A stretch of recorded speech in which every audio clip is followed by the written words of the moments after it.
오늘 우리에게 주시는 하나님의 말씀은 로마서 11장 12절에서 24절까지 말씀입니다.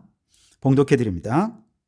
그들의 넘어짐이 세상의 풍성함이 되며 그들의 실패가 이방인의 풍성함이 되거든 하물며 그들의 충만함이리요.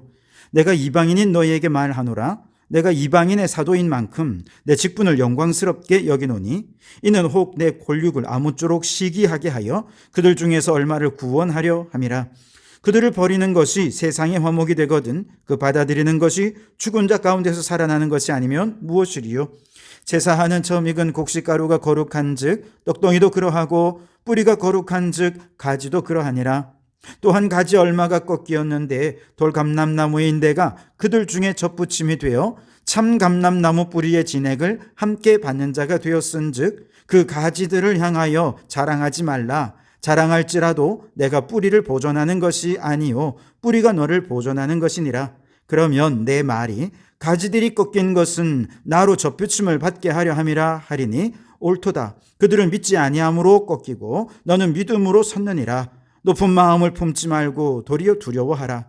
하나님이 원 가지들도 아끼지 아니하셨은즉 너도 아끼지 아니하시리라. 그러므로 하나님의 인자하심과 준엄하심을 보라.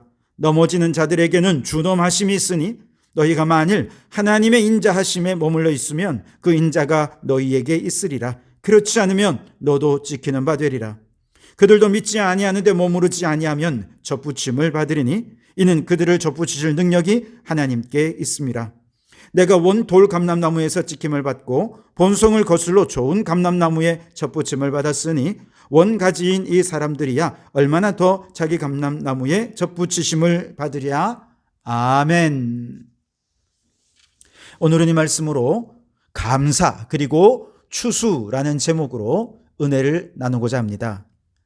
지난 금요일 다니엘 기도회의 강사였던 손경민 목사님은 우리가 너무 잘 아는 은혜라는 곡을 작사 작곡하신 분입니다. 이분이 원래 은혜라고 하는 주제를 택해서 1년 동안 이 가사를 쓰기 위해 굉장히 노력을 해서 이제 가사가 거의 다 쓰여졌을 즈음에 2020년 그만 코로나가 아주 대단히 확산이 되었습니다. 그러면서 그가 자신의 가사를 들여다보며 이거 아니다 하고는 가사를 다 지우고 완전히 새로 작사를 해야 했다는 것이죠. 그 이유가 뭐냐 하면 그는 지금까지 하나님께서 내게 베푸신 은혜가 무엇입니까? 그것을 질문하면서 하나님 이것도 은혜군요. 이것도 은혜군요. 라고 은혜의 단편들만 붙잡고 감사를 했었는데 그런데 코로나가 나고 보니 사실 당연하게 여기던 모든 것이 다 하나님의 은혜였다는 것을 깨닫고 그는 질문을 바꾸었습니다. 은혜 아닌 게 무엇입니까? 라고 질문을 했다는 것이죠. 그렇게 질문하고 보니 정말 하나님의 은혜 아닌 게 없어요. 모든 것이 그렇게 별 볼 일 없고 아무것도 아니라고 생각했던 너무 일상적이고 당연한 것들조차도 다 하나님의 은혜였음을 깨닫게 된 것이죠. 여러분 혹 지난 한 해 감사의 제목을 찾으면서 하나님 한 해 동안 내게 베푸신 은혜가 무엇입니까? 이렇게 질문하면서 하나님 이것도 은혜군요. 이것도 은혜군요. 혹시 그렇게 은혜를 또 감사의 제목을 찾진 않으셨습니까? 나쁘진 않습니다만 문제가 있습니다. 지난 한 해 동안 너무너무 힘들어요. 너무너무 고통스럽습니다. 아무리 생각해도 되는 것 하나도 없고 그저 모든 게 답답할 뿐이기만 할 때는 하나님의 은혜가 전혀 보이지 않더라는 것이죠. 그래서 하나님 도대체 하나님 은혜 어디 있습니까? 왜 내가 이렇게 고통스러운데 하나님 은혜 베풀어 주시지 않으신 겁니까? 하나님을 원망하고 불평하게 된다는 것입니다. 이런 우리들을 향해 주님은 말씀하시죠. 네가 당연히 여기는 것 사실은 그거 당연한 거 아니야. 내가 너에게 준 선물이란다. 주님은 그렇게 말씀하십니다. 여러분 이 음성이 하나님의 음성으로 들려주시길 바랍니다. 그러면 우리는 모든 순간 감사하지 않을 수 없을 것입니다. 그런 의미에서 우리 은혜라는 찬송 1절을 함께 찬송하시겠습니다. 내가 누려왔던 모든 것들이 내가 지나왔던 모든 시간이 내가 걸어왔던 모든 순간이 당연한 것 아니라 은혜였소.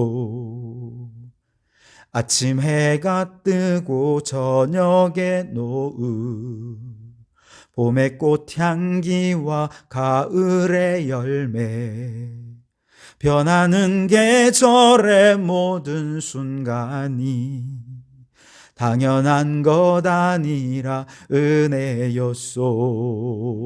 모든 것이 은혜, 은혜, 은혜, 한없는 은혜. 내 삶에 당연한 건 하나도 없었던 것은 모든 것이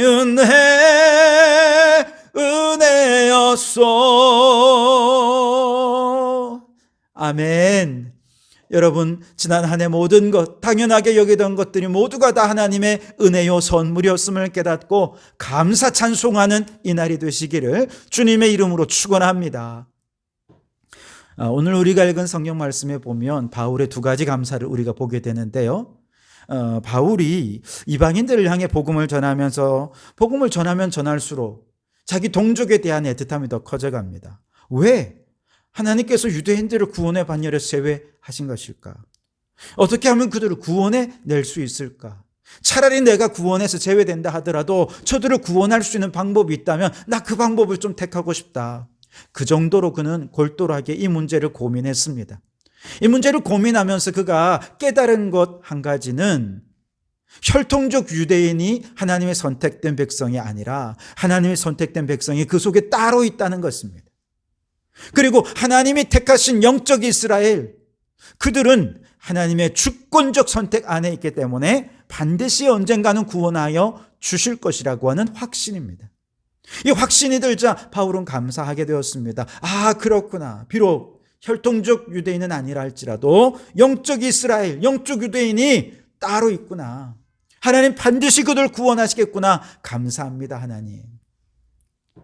자, 이렇게 감사한 이후에도 계속해서 바울에게 질문이 있습니다. 그건 뭐냐 하면, 하나님 알겠습니다. 그들을 구원하시기려고 계획하신 건 너무 잘 알고 너무 감사한데, 그런데 왜 그들이 지금 구원받지 않습니까? 왜 지금은 그들은 넘어져 있고 왜 지금은 그들은 구원에서 제외되어 있어야 하는 겁니까? 지금 좀 구원해 주십시오. 이 문제로 인해 다시 고민을 할 때 바울에게 하나님께서 들려주신 응답이 있습니다. 그것이 오늘 12절 말씀인데요. 그들의 넘어짐이 세상의 풍성함이 되며 그들의 실패가 이방인의 풍성함이 되거든 하물며 그들의 충만함이리요. 아멘. 유대인이 넘어진 것은 세상의 풍성함이 되기 위함이고 유대인이 실패하고 있는 것은 이방인의 풍성함을 위함이라는 것입니다. 언젠가 하나님께서 하나님이 주권적으로 선택한 그들 다시 일으키시고 충만하게 해 주실 것 믿습니다. 넘어진 자 일어날 것이고 지금 실패한 자 언젠가 하나님의 때에 하나님의 방법으로 유대인들을 구원해 주실 것입니다. 그런데 지금 그들이 넘어져 있어야 하는 이유, 지금 그들이 구원에서 떨어지고 실패해야 하는 이유는 이방인들 때문이라는 것이죠. 만일 유대인이 예수님을 십자가에 못 박는 죄를 범하지 않았다면, 유대인들이 제자들을 핍박하지 않았다면 아마 제자들 가운데 그 누구도 이방인에게 복음을 전하고자 하는 성령님의 부르심에 응답하는 자가 없었을 겁니다. 왜냐하면 그들의 생각 속에는 이방인에 대한 구원, 전도 생각도 해본 적이 없거든요. 그런데 유대인들이 제자들을 핍박합니다. 박해와 핍박이 점점 거세집니다. 수많은 사람들이 죽고 다치고 고난당하면서 너무너무 고통스럽습니다. 그러면서 이방인들을 향한 하나님의 마음을 알게 된 것이죠. 유대인들을 넘어서서 온 세계를 향한, 저 이방인들을 향한 하나님의 구원의 메시지를 그들이 깨닫게 된 것입니다. 그래서 바울도 하나님 나를 이방인의 사도로 써주십시오. 하나님의 그의 부르심을 깨닫고 그가 결단할 수 있었던 것이죠. 결과적으로 유대인들의 넘어짐이 이방인에게 복음이 흘러가고 이방인들이 구원의 복음을 받아서 풍성해지는 축복으로 나타나게 되었다는 것이죠. 그래서 바울은 유대인들의 넘어짐을 감사하고 있습니다. 너무나도 멋진 감사의 제목이 아닙니까? 유대인들의 실패를 감사하고 있는 것이죠. 세상 일이 모두가 절대적으로 나쁜 일만 있는 건 아니지 않습니까? 지금은 내게 나쁜 일 같아도 그 일 때문에 언젠가 내가 좋은 일이 생기게 될 것입니다. 과거에 실패가 있었기에 오늘 나의 성공이 있는 것 아니겠습니까? 그러니 오늘 내게 일어난 나쁜 일로 인해 원망하고 불평하기보다 우리는 하나님 내게 넘어지게 해주셔서 감사합니다. 실패하게 해주셔서 감사합니다. 이런 감사가 여러분에게 있기를 바랍니다. 이 일이 내 삶을 어떻게 일으켜 세울지, 오늘의 실패가 나를 얼마나 더 크게 성공시켜 줄지, 오히려 더 기대되는 마음을 가지고 하나님께 감사하는 우리 성도들이 되실 수 있기를 바랍니다. 그런데 우리의 시선이 눈앞에 펼쳐진 불행한 일들에 고정되어 있으면 나의 실패가 우상이 되어버립니다. 이 실패로 인한 상처가 우상이 되어버립니다. 그러면 사람들의 위로가 들리지 않아요. 하나님이 일으키는 음성이 들려지지 않습니다. 나의 상처 때문에 나의 실패에 매몰되어서 항상 부정적인 생각, 원망, 불평으로 가득 차 있게 되는 것이죠. 그러나 그 순간 우리의 눈을 들어 하나님을 바라보면 나의 넘어짐이 하나님의 또 다른 계획의 출발점이 된다는 사실을 깨닫게 될 것입니다. 나의 실패가 세상의 성공이 되게 하실 하나님의 지혜와 하나님의 능력에 감사할 수 있게 될 것입니다. 그래서 오늘 33절 말씀에 바울이 감탄하며 찬송하죠. 깊도다 하나님의 지혜와 지식의 풍성함이요.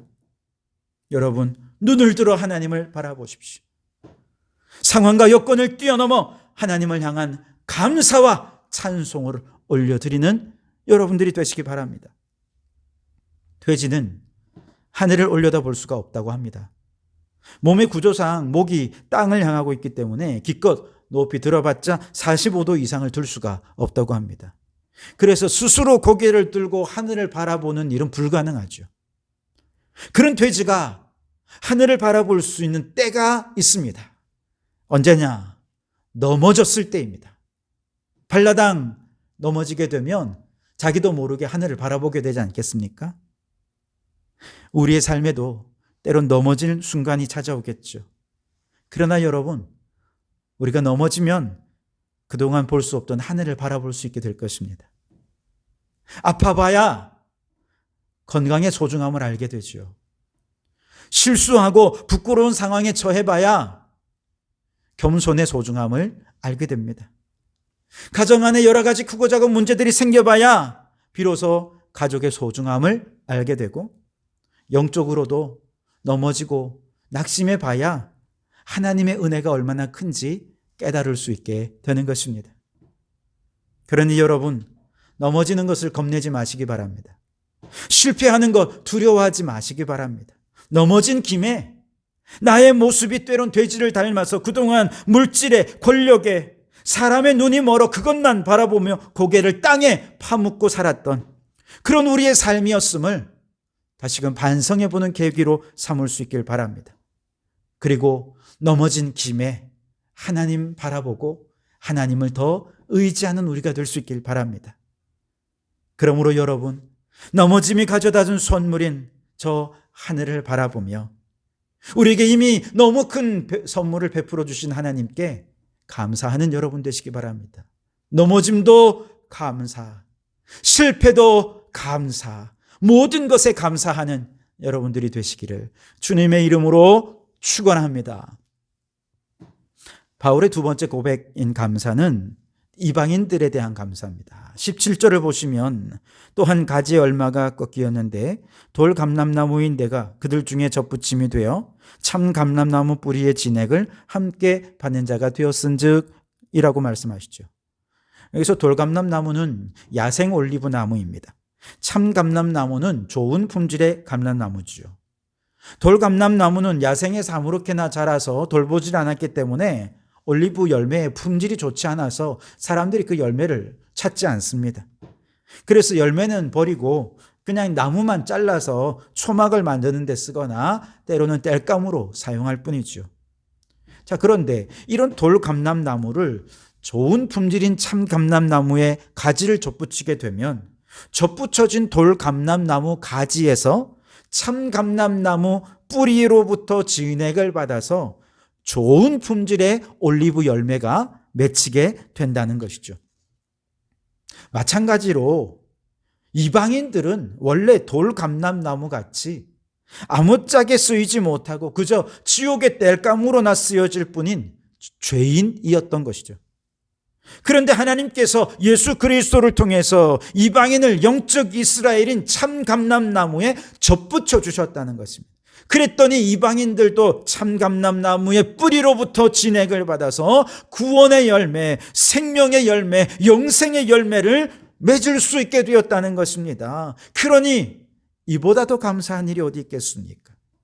지옥의 땔감으로나 쓰여질 저 하찮은 존재들이 예수 그리스도로 말미암아 구원과 영생의 열매를 맺게 된, 여러분 너무나도 감사한 일이 아닙니까? 한마디로 날 구원하신 예수님 감사합니다. 바울은 구원의 예수님께 감사하고 있는 것이죠. 죄인을 구원하셔서 의인 되게 하신 주님, 죽을 수밖에 없는 우리들, 멸망의 사람들을 살려주시고 영광스러운 천국 백성이 되게 하신 예수님, 그 예수님께 감사 찬송하고 있는 것입니다. 여러분, 우리 성도들의 감사는 소유에 넉넉한 데 있지 않습니다. 돈이야 있다가도 없고 없다가도 있는 것 아니겠습니까? 만일 우리의 소유가 감사의 제목이 된다면 아마 우리는 감사하는 날들보다 원망과 불평하는 날이 더 많을 것입니다. 왜냐? 아무리 많이 모아도 그것이 부족하다고 생각되면 또 원망할 것이기 때문에 그렇습니다. 명예다, 권력도 마찬가지지요. 이 세상에서 성공하고 출세하고 권력을 얻은 것으로 인해 감사한다면 그것이 사라지는 순간 또다시 원망과 불평은 시작될 것입니다. 우리 그리스도인들의 감사는 소유에 있지 않고 더 깊은 뿌리, 근본적으로 죄로 인해 죽을 수밖에 없는 이 죄인을 예수님의 보혈로 정결케 해주시고 의롭게 해주신 예수 그리스도, 그분의 십자가와 그분의 보혈과 그분의 희생과 그분의 사랑에 감사하지 않을 수 없는 것이죠.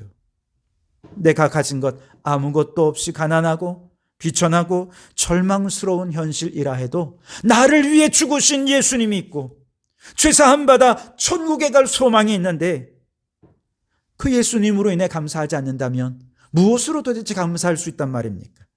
이것이 우리 성도들의 감사인 것이지요. 저는 창세기 말씀에서 요셉의 이야기를 읽을 때마다 가장 은혜가 되는 것이 요셉의 형통에 관한 말씀입니다. 요셉이 애굽의 노예로 있다가 애굽의 총리로 등극해서 인생 역전이 일어났을 때 하나님이 그를 형통케 하셨다. 성경은 그렇게 얘기하지 않습니다.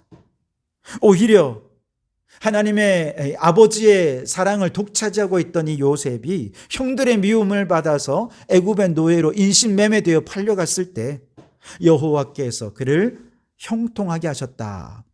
그렇게 말씀하십니다. 보디발의 아내로부터 누명을 쓰고 저 지하 감옥에 억울하게 갇혀야 했을 때 여호와께서 요셉과 함께 하심으로 그가 형통하였다라고 말씀하십니다. 여러분, 형통함이란 모든 것이 잘 되고 장애물 없이 원하는 대로 모든 것이 그냥 그대로 쭉쭉쭉쭉 잘 이루어지는 것이 형통이 아닙니다. 성경은 우리가 비록 고난 속에 있다 하더라도 실패와 절망 속에 있다 하더라도 여호와 하나님께서 우리와 함께 하시면 그것이 형통이라 말씀합니다. 요셉은 어떤 고난을 당하고 어떤 억울한 일을 당해도 원망하거나 불평하지 않았습니다. 형들에 대한 분노를 쏟아내고 복수를 다짐한 적이 없습니다. 왜냐하면 여호와께서 그와 함께 하셨기 때문에 그렇습니다. 지금 자신이 하나님과 함께하는 형통함을 누리고 있다고 확신했기 때문에 그렇습니다. 우리도 마찬가지입니다. 여러분, 형통하기 원하십니까? 그렇다면 주님만으로 만족하시기 바랍니다. 내가 주인 삼았던 돈, 명예, 물질, 성공, 건강, 행복 모든 것 다 내려놓고 예수님, 예수님만 나와 함께 하시면 나는 언제든 형통합니다. 예수님만 나와 함께 하시면 나는 언제나 만족하고 기뻐합니다. 아무것도 없어도 나는 주님만으로 만족합니다. 그렇게 감사 찬송하는 우리 성도들이 되실 수 있길 바랍니다. 마지막으로 우리가 이 추수감사주일에 결코 잊지 말아야 할 한 가지가 있습니다. 그것은 추수감사는 감사의 절기이기도 하지만 추수의 때가 있다는 것을 기억해야 하는 절기이기도 하다는 것입니다. 그래서 바울은 오늘 22절에서 이렇게 말합니다. 그러므로 하나님의 인자하심과 준엄하심을 보라. 넘어지는 자들에게는 준엄하심이 있으니 너희가 만일 하나님의 인자하심에 머물러 있으면 그 인자가 너희에게 있으리라. 그렇지 않으면 너도 찍히는 바 되리라. 아멘. 하나님은 준엄한 심판을 내리시는 공의의 하나님이실 뿐만 아니라 인자하신 사랑의 하나님이시기도 합니다. 그래서 유대인들이 넘어지게 된 것은, 구원의 반열에서 벗어나게 된 것은 하나님의 준엄한 심판 때문이었습니다. 반면에 이방인들이 구원을 받고 또 영생의 반열에 들어오게 된 것은 인자하신 하나님의 사랑 덕분이기도 한 것이죠. 그렇다면 저 유대인들은 왜 준엄한 하나님의 심판을 받을 수밖에 없었을까요? 그들의 교만 때문에 그렇습니다. 영적 우월주의에 빠져서 자기의 의의를 높이고 다른 사람들을 비난하고 정죄했던 것이죠. 그 결과 하나님께서 준엄한 심판으로 그들을 구원의 반열에서 제외시켜 버리신 것입니다. 이것을 반면 교사 삼아서 지금 구원받은 이방인들을 향해 겸손히 교만하지 말고 겸손히 하나님 안에 거하라. 그렇지 않으면 너희도 찍히는 바 되리라. 추수의 때가 올 수 있다는 것입니다. 예수님께서 비유로 말씀하신데 포도원 농부의 비유가 있죠. 새벽 일찍 인력 시장에 나가서 일하기를 원하지만, 그래서 가족을 위해 정말 열심히 일하기를 소원하는 마음으로 새벽 일찍 나갔습니다만, 그런데 동료들은 새벽 6시, 7시, 9시, 11시 계속해서 선발되어 나가 열심히 일하는데 그는 누구에게도 선발되지가 않는 거예요. 하루 종일 인력시장에 서성거리면서 오늘 가족들이 내가 이 돈 벌어가지 못하면 굶어야 되는데 어떻게 하지? 안타까운 마음으로 낙심하고 좌절해 있는데 오후 5시, 이제 퇴근 시간까지는 1시간밖에 안 남았습니다. 그런데 누군가 오더니 우리 포도원에 가서 같이 일하자는 겁니다. 얼마나 감사합니까? 그는 1시간을 10시간 일하는 것처럼 최선을 다해 일했습니다. 일이 끝나고 일당을 계산하는데 새벽에 온 사람과 1시간 전에 온 사람의 일당을 똑같이 주는 거예요. 사람들이 불평합니다. 왜 하루 종일 일한 사람과 1시간 일한 사람을 같이 취급하느냐라고 말입니다. 여러분, 많은 분들이 자신은 새벽부터 와서 일한 사람이라 착각을 합니다. 그래서 하나님께 원망하죠. 하나님, 내가 주님을 위해 이렇게 열심히 일했습니다. 교회를 위해 봉사했습니다. 물질도 바쳤습니다. 그런데 왜 복 안 주십니까? 왜 나보다 더 늦게 예수 믿은 저 사람이 더 많은 복을 받습니까? 근데 여러분, 착각해서는 안 됩니다. 우리는 모두가 다 1시간 전에 와서 겨우 일할 수 있게 된 일꾼입니다. 그 누구도 불러주지 않고 써주지 않을 만큼 너무 무능하고 무익하고 무기력한 존재들이었다는 것이죠. 그런 우리를 포도원 주인 되신 예수님께서 불러서 써주신 것입니다. 그러니 우리가 어떻게 주님께 원망하고 불평할 수 있겠습니까? 겨우 1시간이지만 일할 수 있게 해주신 그 은혜에 감사하지 않겠습니까? 어떻게 우리가 교만해질 수 있겠느냐 하는 것입니다. 여러분, 우리가 병들었다고 불평하고 돈 없다고 불평하고 시험 떨어졌다고 원망하고 취업이 안 된다고 짜증이 낸다면 하나님이 보실 때는 다 교만하다고 여기십니다. 이러한 교만은 하나님의 준엄한 심판의 대상이 되는 것을 우리는 두려워할 수 있어야 돼요. 아담도 그 교만 때문에 넘어진 것 아닙니까? 이스라엘 백성들도 그 교만 때문에 나라가 패망해버린 것 아닙니까? 그러나 여러분, 우리는 하나님 앞에 불평할 자격이 없고 그것도 원망할 자격이 없는 오후 5시에 부름받은 자들입니다. 우리가 할 일은 주님, 나같이 무능하고 무지하고 연약하고 죄 많은 자, 구원해 주시고 사용해 주신 것만 해도 너무 감사합니다. 내가 주님께 바칠 것은 내 모든 삶 이것밖에 없습니다. 라고 감사할 수밖에 없는 것이지요. 20절 하반절에 높은 마음을 품지 말고 도리어 두려워하라 라고 말씀하신 것이죠. 요즘 새벽 기도 때 요한계시록 말씀을 나누고 있는데요. 지난번 계시록 14장을 말씀을 나눌 때에 이런 얘기들이 나옵니다. 종말의 때에 하나님께서 하늘로부터 재앙을 내리시는데 아주 예리한 낫을 가진 천사들이 나옵니다. 한 천사는 그 예리한 낫으로 알곡들을 추수하지만 다른 두 천사는 포도송이를 추수한대요. 알곡은 환란의 때 끝까지 믿음을 지킨 알곡 신자들을 말하는 것입니다. 이 알곡 신자들은 그들을 모아 천국 곳간에 드리고 그들을 위해 준비된 금별유관을 상급으로 주실 것이라 약속해 주셨어요.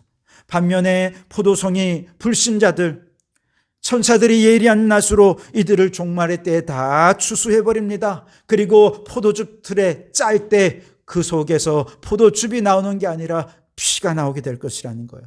그 피가 어마어마하게 세상을 뒤덮을 것을 예고하고 있습니다. 하나님의 심판이 이처럼 엄중할 것이라는 것이죠. 여러분, 누가 심판의 대상이 됩니까?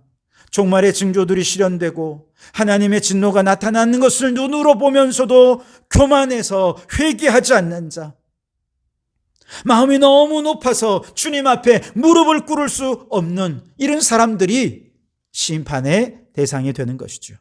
사도 요한이 계시록을 쓴 이유는 마지막 추수 때에 포도송이 추수의 대상이 되지 말고 알곡 추수의 대상이 되자는 것입니다. 이를 위해 우리는 더 겸손히 주님만 의지해야 한다라고 하는 것을 말씀해 주고 있는 것이죠. 여러분, 추수감사주일에 우리는 하나님 앞에 감사하는 정말 풍성한 감사가 넘칠 수 있기를 바랍니다. 감사하는 우리의 마음이 교만하지 말고 겸손하시기 바랍니다.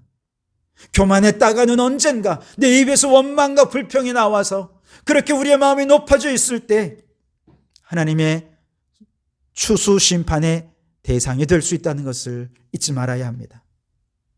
겸손히 이미 내게 베풀어 주신 놀라운 은혜, 나 같은 죄인 구원해 주신 그 사랑 감사하며 찬양하는 우리 성도들이 되기 바랍니다. 오늘 추수감사의 주일에 두 가지 감사와 한 가지 경고를 기억할 수 있길 바랍니다. 첫째는 내가 넘어지고 실패했기에 하늘을 볼 수 있게 된 것을 감사하실 수 있길 바랍니다. 둘째는 우리의 감사가 소유에 있지 않고 오직 예수님께 있음을 깨닫고 예수 믿고 구원받게 된 것으로 충분히 감사하는 여러분 되시기 바랍니다.